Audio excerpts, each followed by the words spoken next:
جیسے ہی تیسرا دن آتا ہے تمہاری قبر کی زندگی کا، جب 3 دن گزرتے ہیں تمہاری ناک کے ذریعے سے پیٹ کی چیزیں باہر آنے لگتی ہیں، ناک اور منہ سے نکلنے لگتی ہیں، اور 40 دن تو بہت دور کی بات ہے۔ جسموں کا خیال کرتے ہو، میں تمہیں بتاتا ہوں اس جسم کی حیثیت کیا ہے، یہ جو چمڑی ہے اس کی حیثیت کیا ہے، یہ جو گوشت پوست ہمارے جسموں پر ہے اس کی حیثیت کیا ہے پتہ ہے تمہیں؟ اس کو سجانے کے لیے عورتیں 2-2 گھنٹہ شیشے کے پاس کھڑے ہو کر میک اپ کرتی رہیں۔ اب عورتوں کی طرف سے یہ میک اپ، لالی پاؤڈر اور کنگھیاں بالوں کو سجاتے رہے، اور تم اپنی باڈی کو بناتے رہے جم میں جا کر کے۔ اب اس جسم کی حیثیت سنو، جس دن روح نکلی تمہارے جسم سے اور جب جنازہ لے جایا گیا، قبر میں تمہارے سب سے عزیز لوگ رکھ کر کے آتے ہیں، تختیاں قبر کی بند کر کے آتے ہیں، اتنی چھوٹی قبر کہ کروٹ لینے کی بھی جگہ نہیں ہوتی، ہاتھ پھیلانے کی بھی جگہ نہیں ہوتی۔ آج اپنے پلنگ پر سو کر کے دیکھو، کسی کا ہاتھ ٹچ ہو رہا ہے تو نیند نہیں آتی، لیکن قبر میں اتنی تاریک جگہ پر، چھوٹی سی جگہ پر، تنگ جگہ پر چھوڑ دیا جاتا ہے کہ مردہ کروٹ بھی نہیں لے پاتا، پھر پلس اس کو اوپر سے نیچے سے پیٹ سے باندھ کر کے رکھ دیا جاتا ہے۔ تمہیں پتا ہے اب حکماں نے جو لکھا ہے وہ سنو بزرگوں نے، جیسے ہی تیسرا دن آتا ہے تمہاری قبر کی زندگی کا، جب 3 دن گزرتے ہیں تمہاری ناک کے ذریعے سے پیٹ کی چیزیں باہر آنے لگتی ہیں، منہ کے ذریعے سے انتڑیاں یا جو بھی اندر کا لکوڈ ہے سب باہر آتا ہے۔ 5ویں دن کان کے اندر سے بھیجا نکلنے لگ جاتا ہے، یہ جو بھیجا سر کے اندر ہے وہ ختم ہو کر کے سڑ کر کے پیپ کی شکل میں کانوں سے باہر آنے لگ جاتا ہے۔ ناک اور منہ سے پیٹ کی چیزیں، کلیجہ خون بن جاتا ہے، دیگر چیزیں سب کان اور ناک اور منہ سے نکلنے لگتی ہیں، اور 40 دن تو بہت دور کی بات ہے، 8ویں دن اس کا پیٹ پھٹ جاتا ہے، پیٹ پھولتے پھولتے پھٹ جاتا ہے، اور جیسی پیٹ پھٹتا ہے قبر میں کیڑے پیدا کیے جاتے ہیں۔ تم 1000 کوشش کر لو لیکن وہ کیڑے اسی کے لیے پیدا ہی کیے جاتے ہیں، ان کی غذا ہے۔ وہ ناک سے نکلا ہوا گودا، منہ سے نکلا ہوا گودا کھانے کے لیے کیڑے جمع ہو جاتے ہیں، پورے جسم پر طاری ہو جاتے ہیں۔ پیٹ جب پھٹ جاتا ہے تو اتنی شدید تعفن والی بو آتی ہے کہ قبریں بند ہوتی ہیں، ورنہ کئی لوگ صرف بو سے بیمار ہو جاتے ہیں، کئی لوگ۔ اور یہی ہمارے جسم کی حیثیت ہے، یہی ہمارے جسم کی حقیقت ہے۔ اور چند دن گزر جاتے ہیں کہ اس کی آنکھوں کی پتلیاں لٹک کر کے باہر نکلتی ہیں، اس کی آنکھوں کی پتلیاں باہر آ جاتی ہیں اور گڑے پڑ جاتے ہیں۔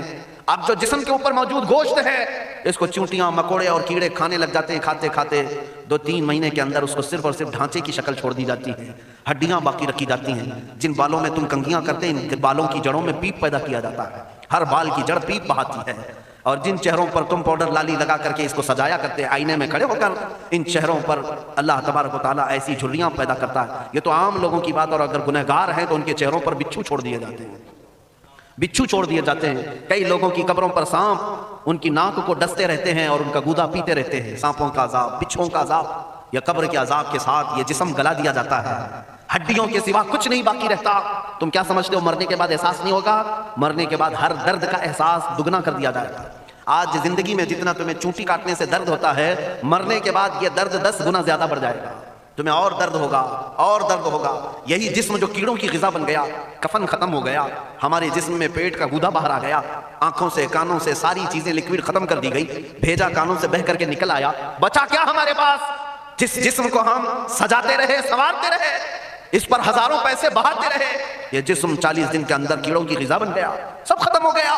میرے عزیزو، ہر انسان کے جسم کے ساتھ قبر یہی کرتی ہے، قبر دباتی الگ ہے، کیڑوں کا عذاب الگ ہے، بچھوؤں کا عذاب الگ ہے، لیکن یہ سب کے لیے احکام نہیں۔ کچھ وہ بھی جنازے ہیں جب یہاں سے جاتے ہیں تو ہزاروں کی آنکھوں میں آنسو چھوڑ کر جاتے ہیں، ہزاروں کی دلوں کی دھڑکن بن کر کے جاتے ہیں۔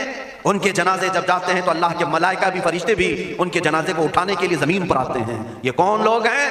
جو اپنے سینوں میں عشق مصطفیٰ کی شمع روشن کیے ہوئے تھے، جینا چاہتے تو مصطفیٰ کے لیے، مرنا چاہتے تو مصطفیٰ کے لیے۔ فاضل بریلوی نے کیا خوب کہا، لحد میں عشق رخ شہ کا داغ لے کے چلے، اندھیری رات سنی تھی چراغ لے کے چلے۔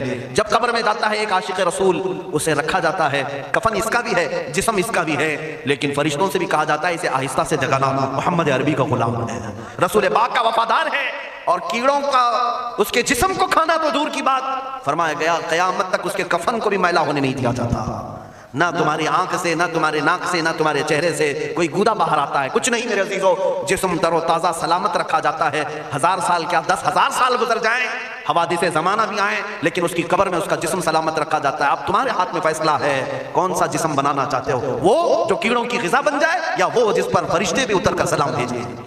میں نے خود میرے مرشد گرامی کے جنازے میں حاضری تھی، حضور تاج الشریعہ بدر الطریقہ رحمۃ اللہ تعالی علیہ، جس مرد کلندر نے اپنی پوری زندگی عشق مصطفیٰ میں گزاری۔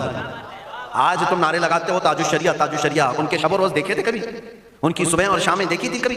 بہت پیر ہوں گے جو باہر پیر ہوں گے، اندر پیر ہوں گے، لیکن تاج شریعہ کو میں نے اندر بھی دیکھا ہے، باہر بھی دیکھا ہے، آنکھیں بند بھی ہوتی، آنکھوں سے اگر کوئی چیز نظر بھی نہیں آ رہی ہوتی تب بھی اتنا خیال ہوتا کہ کہیں سطر تو نہ کھل گیا ہو، کہیں پائجامہ اوپر تو نہیں ہو گیا ہو، سونے کی حالت کی بات کر رہا ہوں، کوئی نہ ہو تب بھی یہ خیال باقی رہتا۔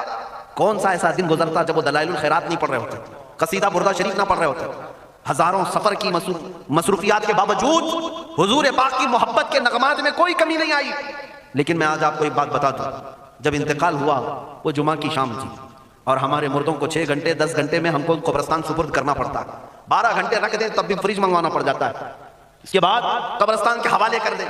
میرے مرشد گرامی کے انتقال کے بعد 48 گھنٹے رکھے گئے تھے، 48 گھنٹے رکھے گئے، اور اس کے بعد جنازہ پاک کو غسل دے کر لایا گیا۔ یہ فقیر قادری جنازے کی گاڑی میں شریک رہا، حضرت کے قدم پکڑ کر کے میں قبر تک رہا۔ میں آپ کو صرف اس لیے یہ بات عرض کر رہا ہوں کہ جب گاڑی جنازے کی چلتی تھی میں نے زندگی میں بھی حضرت کے ہاتھ پکڑ کر کے ادھر ادھر چلایا۔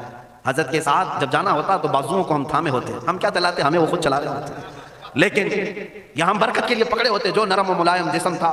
میں نے وفات کے بعد جنازے میں کھڑا ہو کر کے دیکھا، قدموں کو پکڑ کر نہ نرمی میں کمی آئی نہ ملائم ہونے میں کوئی کمی آئی، اور جب گاڑی آگے چلتی تھی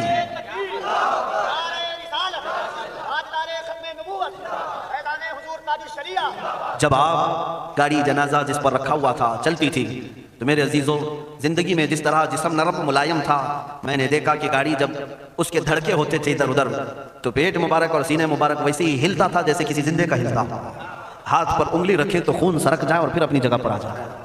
یہ کوئی مبالغے کی بات نہیں کر رہا ہوں، یہ آنکھوں سے دیکھی ہوئی چیز ہے۔ اور قبر انور میں رکھنے کے بعد جب ان کے صاحبزادے اور داماد نکل کر کے آئے تو تھوڑی دیر کے بعد ہم نے دیکھا کہ چہرہ خود بخود قبلے کی طرف تھا۔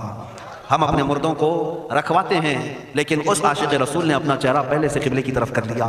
یہ کرامات کہیں یا زندگی کی حقیقت کہیں، حقیقی بات تو یہ ہے جو مصطفیٰ کی یاد میں جاتا ہے۔ اس نے کیا ہی خوب کہا شاعر کہ میرے جنازے پہ رونے والوں فریب میں ہو بغور دیکھو، میرے جنازے پہ رونے والوں فریب میں ہو بغور دیکھو، مرا نہیں ہو غم نبی میں لباس ہستی بدل گیا۔ ہاں مرا نہیں ہوں، غم نبی میں لباس ہستی بدل گیا ہوں۔ ان عاشقوں کا حال یہی ہوتا ہے کہ یہ مر بھی جاتے ہیں، انتقال کر بھی جاتے ہیں تو بس لباس بدلتا ہے لیکن زندگی پہلے سے اور بلند ہوتی ہے۔ عزیزان گرامی تمہیں اسی بات پر میں لانا چاہتا ہوں، کون سی زندگی گزارنا چاہو گے؟ کون سی زندگی؟ یا عیاشوں کی، یا نچنیوں کی، یا مجرا کرنے والوں کی، ان ظالموں کی جو جہنم کی طرف تمہیں لے جانے کے لیے تیار بیٹھے ہیں؟ چند دنوں کی عیاشی ہے، تم گانے گا کر اچھل کود کر کے اپنے نفس کو تو راضی کر سکتے ہو لیکن رب ذوالجلال کی رضا کبھی نہیں لے سکتے۔ آج تم دنیا میں فلموں کی زندگی جی کر کے تھوڑی دیر کی خوشی تو حاصل کر سکتے ہو لیکن قبر کی راحت کبھی نہیں لا سکتے، قبر کا سکون کبھی نہیں لا سکتے۔ قبر میں اگر سکون چاہیے تو صرف ہمارے سینوں کو ادھر حوالے کرنا ہوگا، مصطفیٰ کریم کے حوالے کرو۔ آپ اپنی زندگی کو بدلنے کا وقت آ گیا۔ اے میرے عزیزوں، ناموس رسالت کی حفاظت یہی ہے کہ حضور کے اخلاق کی پہلے حفاظت کی جائے، حضور کی سنتوں کی حفاظت کی جائے، حضور پاک کے نام پاک کی حفاظت کی جائے، ان کی تعلیمات ان کے احادیث کی حفاظت کی جائے، جس طرح صحابہ کرام نے اپنی جانیں قربان کر کے حضور کی عزت کی حفاظت کی ہے۔ آج وقت آیا ہے ان ظالموں کی طرف نہ دیکھنا، یہ بھونک بھونک کر کے تمہیں جگا رہے ہیں، بیدار کر رہے ہیں۔ میں جواب دیتا رہوں گا انشاءاللہ، لیکن ساتھ میں ان حادثات کو اپنے لیے ایک الگ انداز سے دیکھتا ہوں۔ اگر کوئی کتا کوفے میں بیٹھ کر بھونکتا ہے اور میرے نبی پاک کی عظمت پر حملے کرتا ہے تو درد تو ہوتا ہے لیکن ساتھ میں عقیدہ بھی تو ہمارا یہ ہے، رہے گا یوں ہی ان کا چرچا رہے گا، رہے گا یوں ہی ان کا چرچا رہے گا، بڑے خاک ہو جائیں جل جانے والے۔ یا رسول اللہ تو گھٹائے سے کسی کے نہ گھٹا ہے نہ گھٹے گا، جب بڑھائے تجھے اللہ تعالیٰ تیرا، مٹ گئے مٹتے ہیں مٹ جائیں گے آدھا تیرے، نہ مٹا ہے نہ مٹے گا کبھی چرچا تیرا۔ یہ کتے کتاب لکھ کر کے کہتے ہیں محمد عربی کا چرتر، ان کے اخلاق ان کے کردار برے تھے اور ایسی کوئی چیز نہیں ہے اسلام میں جس سے امپریس ہو کر اسلام قبول کیا جانا چاہیے۔ محمد صلی اللہ علیہ وسلم کے نام کو اسلام سے ہٹا دینا چاہیے۔ ان ظالموں کو میں جواب دینا چاہتا ہوں، اے مسلمانوں یہ تمہیں جگانے کے لیے آ رہے ہیں، یہ تمہیں بیدار کرنا چاہ رہے ہیں، اب اٹھو اور یہ بتاؤ تم کہاں کہاں سے میرے نبی کو مٹاؤ گے، کہاں کہاں سے؟ ارے ہمارے گھروں میں بچوں کی ولادت بھی ہوتی ہے، کان میں اگر ہم اللہ کا نام لیتے ہیں تو ساتھ میں محمد کا بھی نام ہے۔ ہمارے بچے جس دن اس دنیا میں آتے ہیں اذان ان کے کانوں میں دی جاتی ہے تو اللہ کے نام کے ساتھ محمد کا نام بھی آتا ہی ہے۔ ہماری اذانیں، ہمارے نماز کو بلانے والی آوازیں، تم کیا مٹا پاؤ گے محمد عربی کے نام کو؟ یہ ہزاروں نہیں کروڑوں اذانیں بار بار دن میں دے دے کر کے یہ بتاتی ہیں کہ تم واللہ محمد عربی صلی اللہ علیہ وسلم کا ذکر تم کبھی الگ نہیں کر سکو گے۔ ذکر خدا جو ان سے جدا چاہو نجدی ہو، واللہ ذکر حق نہیں کنجی سطر کی ہے۔ حضور پاک کا نام کہاں سے ہٹاؤ گے؟ اذانوں سے ہٹاؤ گے، اقامت سے ہٹاؤ گے، نمازوں سے ہٹاؤ گے؟ بلکہ اقبال نے کیا ہی خوب کہا تھا، دشت میں دامن کوہسار میں میدان میں ہے کہاں ہے یہ نام؟ دشت میں دامن کوثر میں میدان میں محمد ہے، بحر میں موج کی آغوش میں طوفان میں محمد ہے، چین کے شہر مراکش کے بیابان میں محمد ہے، اور پوشیدہ ہر مسلمان کے ایمان میں محمد ہے۔ میں نے یہ تبدیل کر کے اسی لیے پڑھا ہے کہ ہر جگہ محمد ہے۔ رسول پاک صلی اللہ علیہ وسلم کو تم کہاں سے عطا ہو گیا؟ ہمارے کروڑوں کی زندگیاں اس نام پاک پر قربان، اس نام پاک پر قربان۔ ان ظالموں کو یہ بات بتا دینا، اس نام پاک پر اللہ نے نقطہ تک نہیں رکھا ہے۔ محمد عربی صلی اللہ علیہ وسلم کے نام پاک پر نقطہ تک نہیں آئے تو بہت دور کی بات ہے، اور مٹانے کی بات کرتے ہو، مٹانے کے لیے تم اس کا ایک لفظ تک نہیں مٹا پاؤ گے۔ محمد عربی اس عظیم ہستی کا نام ہے جس کی جڑیں تحت الثری میں ہیں، جس کی شاخیں اوج ثریا پر ہیں۔ حضور پاک صلی اللہ علیہ وسلم کو اللہ نے